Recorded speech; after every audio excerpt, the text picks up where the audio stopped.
আসসালামু আলাইকুম। বাংলাদেশ বেতার, রাজশাহী। স্থানীয় সংবাদ পড়ছি উম্মে সালমা। ভারত থেকে আসা উজানের ঢলে চাঁপাইনবাবগঞ্জের পদ্মা নদীর তীরবর্তী নিম্নাঞ্চলে বন্যা দেখা দিয়েছে। এতে কয়েক হাজার মানুষ পানিবন্দী হয়ে পড়েছে।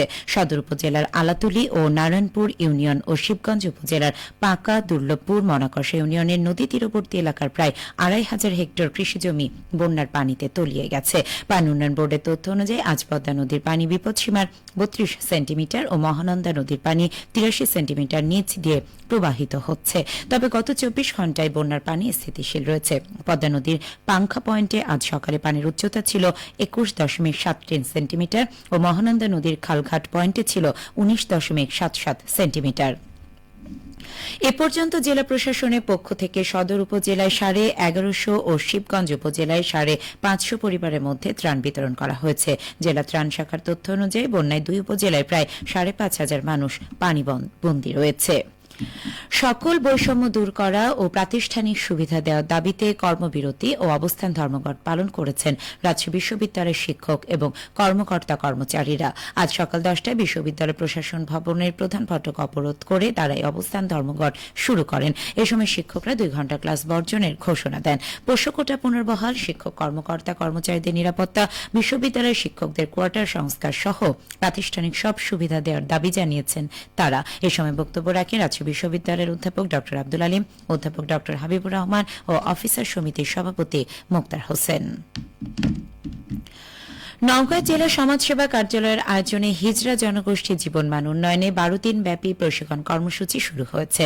আজ জেলা শিশু পরিবার মিলনায়তনে আয়োজিত প্রশিক্ষণের উদ্বোধন করেন জেলা প্রশাসক মোহাম্মদ আব্দুল আওয়াল। আয়োজকরা জানান, প্রশিক্ষণে হিজড়া জনগোষ্ঠীর মোট ২০ জনকে অংশগ্রহণ করানো হয়েছে। তাদেরকে স্বাবলম্বী করতে গরু ও হাঁস মুরগি পালন এবং বিউটিফিকেশন বিষয়ে প্রশিক্ষণ দেওয়া হচ্ছে।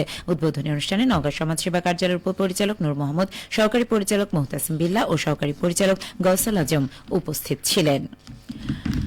নাটোরের লালপুরে পদ্মা নদীতে সাঁতার শিখতে গিয়ে পানিতে ডুবে ২ মাদ্রাসার শিক্ষার্থীর মৃত্যু হয়েছে। আজ দুপুরে উপজেলার নওপাড়া এলাকায় এই দুর্ঘটনা ঘটে। নিহত ফরিদ হোসেন উপজেলার নওপাড়া এলাকার সাইফুল ইসলামের ছেলে এবং গোলাম রাব্বি ময়মনসিংহ জেলা ত্রিশাল উপজেলার দরিল্লা গ্রামের রবিনের ছেলে। নিখোঁজ ২ শিক্ষার্থী উপজেলার নওপাড়া জামিয়া হাফিজিয়া মাদ্রাসার শিক্ষার্থী।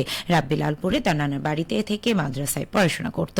Lalpur fire service and civil defence স্টেশনের স্টেশন অফিসার AK-এম লতিফুল বাড়ি জানান, দুপুরে ১৫ জন শিক্ষার্থীকে নদীতে সাঁতার শেখাতে নিয়ে যান ওই মাদ্রাসার একজন শিক্ষক। পরে ২ শিক্ষার্থী পানিতে ডুবে নিখোঁজ হয়। খবর পেয়ে রাজশাহী থেকে ঘটনাস্থলে এসে ফায়ার সার্ভিসের ডুবুরি দল প্রায় ৩ ঘণ্টার চেষ্টায় বিকেল ৪টার দিকে শিক্ষার্থী ফরিদ এবং রাব্বির মরদেহ উদ্ধার করে। এদিকে পাবনার বেড়ায় সেপটিক ট্যাঙ্কের শাটার খুলতে গিয়ে ২ নির্মাণ শ্রমিকের মৃত্যু হয়েছে। এই ঘটনায় আরও ২ জন অসুস্থ হয়েছেন, তাদের হাসপাতালে ভর্তি করা হয়েছে। আজ সকালে বেড়া পৌরসভার দক্ষিণপাড়া এলাকায় এই দুর্ঘটনা ঘটে। মারা যাওয়া ২ জন হলেন বেড়া পৌর সদরের হাতিগাড়া এলাকার আবুল কালামের ছেলে সজীব ও একই এলাকার আব্দুল গফুরের ছেলে মোস্তাকিন। পুলিশ জানায়, বেড়া দক্ষিণপাড়া এলাকার তাহেজ উদ্দিনের বাড়িতে কিছুদিন আগে সেপটিক ট্যাঙ্ক নির্মাণ করা হয়েছিল। এটি নির্মাণ সামগ্রী অপসারণ করতে নামলে ৪ জন শ্রমিক নিঃশ্বাস বন্ধ হয়ে গুরুতর অসুস্থ হয়ে পড়েন। এতে ঘটনাস্থলে ২ নির্মাণ শ্রমিকের মৃত্যু হয়। নাটোরের ৭টি উপজেলায় কর্মরত গণমাধ্যমের সাংবাদিকদের মাল্টিমিডিয়া জার্নালিজম বিষয়ক ৩ দিন ব্যাপী প্রশিক্ষণ আজ থেকে শুরু হয়েছে। Press institute Bangladesh PIB Natore press ক্লাবে প্রশিক্ষণ আয়োজন করেছে।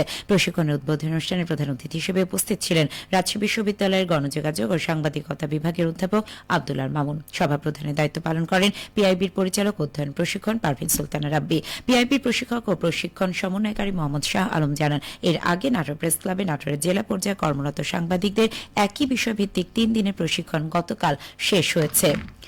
নওগাঁর মান্দায় SSC সমমানের পরীক্ষায় GPA ৫ প্রাপ্ত কৃতি শিক্ষার্থীদের সংবর্ধনা দেওয়া হয়েছে। আজ স্থানীয় আদর্শ বালিকা বিদ্যালয় কলেজের হলরুমে অনুষ্ঠানের প্রধান অতিথি ছিলেন সাবেক উপজেলা চেয়ারম্যান ডাক্তার ইকরামুল বারী টিপু।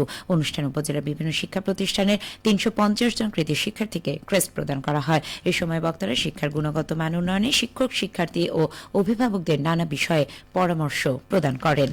সবশেষে আবহাওয়া।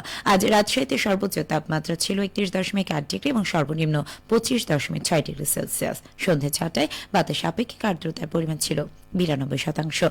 রাজশাহীর পার্শ্ববর্তী এলাকায় আগামীকাল সূর্যোদয় ভোর ৫টা ৩৯ সংবাদ শেষ হলো। আমাদের পরবর্তী স্থানীয় সংবাদ প্রচারিত হবে আগামীকাল সকাল ৮টা ১০।